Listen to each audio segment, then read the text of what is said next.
ఆ టైంలో కొంచెము మిస్యూజ్ చేయడం కానివ్వండి, డబ్బుల కోసము, అవును. ఉమెన్ హెల్ప్ కోసం వెళ్తే ఇబ్బంది పెట్టడాలు, అంటే వాళ్ళ అవసరం ఇంకా ఆ అవును. టైంలో అసలు చాలా రకాలుగా ఇబ్బందులు ఒక పడ్డారు. అమ్మాయి అయితే పాపం పెళ్ళయి జస్ట్ 1 ఇయర్, వెంటనే ఒక 2 months బాబు కూడా ఉండే. హస్బెండ్ చనిపోయాడు.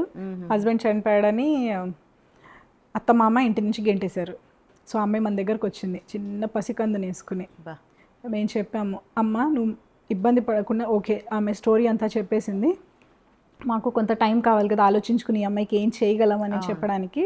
ఆ అమ్మాయి ఎక్కడికో వెళ్ళి పనులు చేసుకుని చిన్న బాబుని చూడలేకుండా ఉండడం కన్నా మన ఇంటి నుంచి చేసుకునేది ఏమైనా ఉందా అని ఆలోచించి ఆ అమ్మాయికి వాళ్ళ అమ్మ సహాయం చేయడానికి రెడీగా ఉంది. అందుకని ఆమె చేత మనము ఒక బండి మీద జొన్న రొట్టెలు ఈవినింగ్ అండ్ మార్నింగ్ అంతా ఇట్లా టిఫిన్ సర్వీస్ పెట్టి చేసాము. ఓకే. ఇంటి ముందరే పెట్టుకుంటుంది, చేసుకుంటుంది, and she's very happy today.